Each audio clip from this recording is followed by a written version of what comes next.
It's your girl T here, back with another inspired video. I know y'all are having a beautiful, blessed day because you're tea timers. It is absolutely what we do. Our affirmation of today is everybody I love loves me 10 times more. Everybody I love loves me 10 times more. We're tea timers. We're on fire. Everybody wants to be with us. I wanted to do as short of a video as possible, but I wanted to just go through some of the steps that I noticed that trend when we're manifesting an SP. This, myself included, y'all have asked me a million times how I do it. I will break down my SP journey when I get to where I want with my SP, and at the end goal, I will have that video out for you. But until then, I resonate with all these steps of the SP journey that I have basically, my finger got in the view. I resonate with all these steps that I'm going to give you in the SP journey because I went through them all. And this is a trend I notice with everybody that's contacting me. They go through very similar steps to this. I'm not saying this is the be all end all for everybody. Not everybody's the same, but this is the majority of you are going through the same process that I went through and a lot of other people have. So step one, you lose the person. You're dating them, everything's going well, and something snags in your relationship. You have a fight, something breaks you up, you lose the person. They no longer want to be with you, you break up. You go through a grief period. You're mourning the loss of your significant person. You love them, they're not with you anymore. It hurts like a son of a bee. So you get into a desperation mode. This is step two. You get into a state of desperation where you go on, it usually lands you on YouTube, where you're searching for dating coaches on how to get the person back. You might look up that guy's video. There's a famous dating coach, and he's always talking about go no contact for 3 months and they'll come crawling back to you. You go through all those videos, they're not giving you what you want, and then you somehow stumble upon a manifestation video and you're like, my thoughts create. My thoughts can lead to me getting my SP back. And you start watching video after video after video after video after video, and you figure out that you're going to test out this manifestation method. And so you start affirming, scripting, visualizing, whatever it is that you want to do. And you do it for a little while, and you're seeing all these success stories on YouTube about other people who have manifested a text message in 24 hours and stuff. And it's really fueling you. You're like, I can get this done. I can get this done. And you push through and you manifest. Step 4 is you succeed. You get a text message or some kind of contact from your SP, and you're like, yes, I'm the best at this manifestation game. I got this. And you celebrate the win, and you meet up with them, or they text you and you start a conversation, and then it's not great. They're not the person that you were affirming for. They come in kind of like half-assed, or they give you hot and cold behavior. Hot and cold means they come in hot one day and then you don't hear from them for a couple of days and they come back. And a lot of you, which I was very similar to this, you start living in the 3D. You stop affirming up here, and you just interact with them in the 3D, and you forget to affirm or to live up here in your imagination, and you just take whatever's in the 3D as verbatim. This is on step 4 here. And so during step 4, you're either chasing breadcrumbs, or they come in and out, and it just depresses you and it gets you upset because you're like waiting on that text, and it puts you into another state of desperation. Now, step 5 is that we start worrying. Oh my God, I didn't do it right. I got to search for another video. I'm not manifesting correctly. How do I get my SP back? Like other people are getting it out here. I did something wrong. And all of these worries are manifesting further. They're starting to get even more further away from you, and they're starting to not contact you even once a week, and sometimes no contact. And then that starts making you feel more upset because you're reacting to the 3D and you're not using your 4D to create.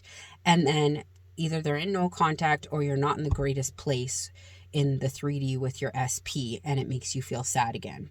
And then what do you do? Step 6, you go searching on YouTube for more videos, more advice, more manifestation techniques, and you start switching around your techniques, and you start looking for more confirmation that there's a new technique that's going to do it for you this time. And you play around with that, and you look for more videos, and you get sucked into the manifestation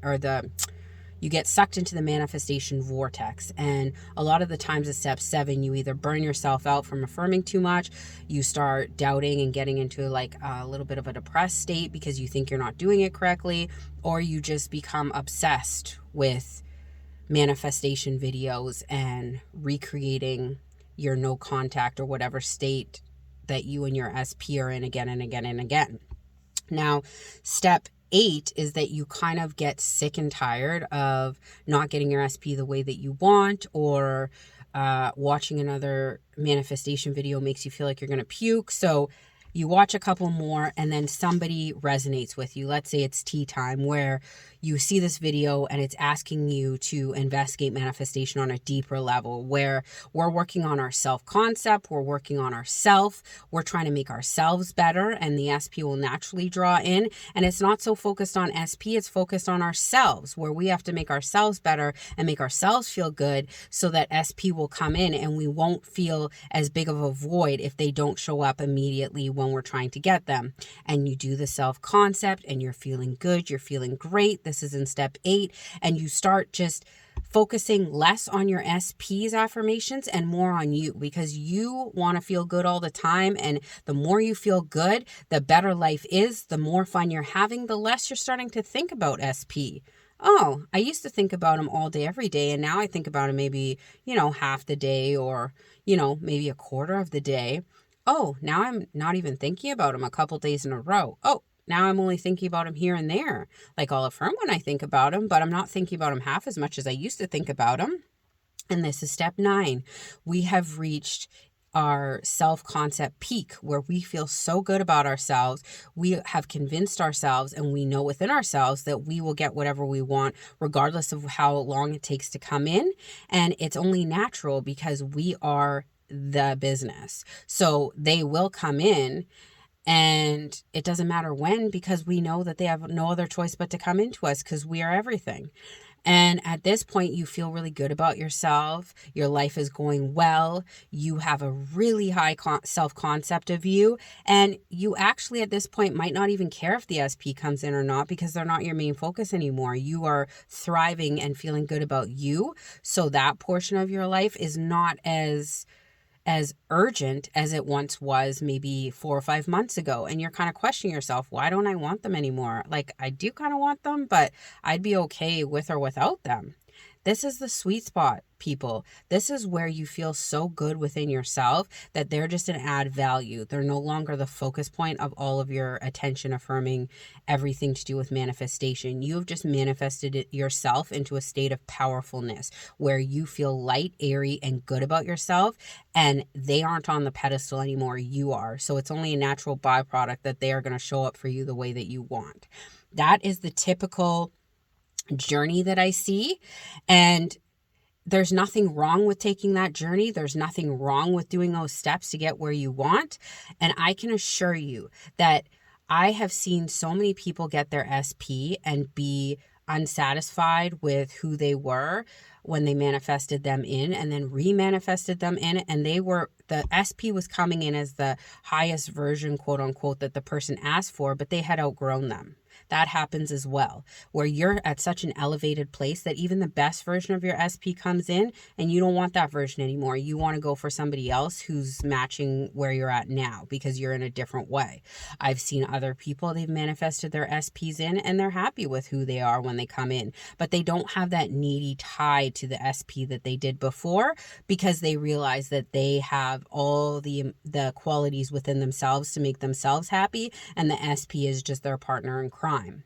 Now, some of you have asked me, what was I going to say? Some of you have asked me, is this, what journey did you take and what did you change to get your SP? This is the exact journey that I took, and where I'm at now is I am so high vibe within myself and so good within myself that with or without my SP, I'm still good all by myself, because I am so happy with who I am and so happy with the journey that I've taken and the growth that I've made, that I feel good all on my own, and he is just an add value, like I always say to you guys.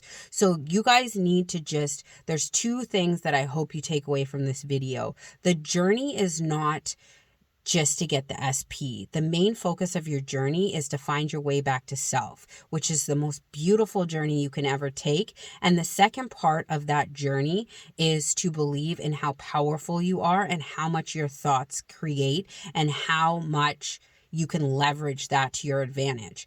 I am here to guide you on that journey, but if you accomplish those two things, that would make me so much happier than you just getting your SP back, but still having a broken concept of yourself. Because when you walk into your power as a beautiful king or queen, and you know that you're in control of your life and you can do anything you want, there's nothing more that makes my heart sing than that.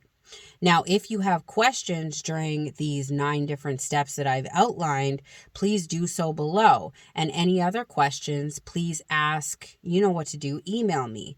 But I just thought I would go through the typical journey for manifesting the SP to answer some or all of your questions. And in answer directly to that question about what did I change, I changed how much I love myself. That's what I changed on my journey. And that naturally attracted in SP the way that I was looking to attract them in for. Because I love me, so everybody else has to mirror me back.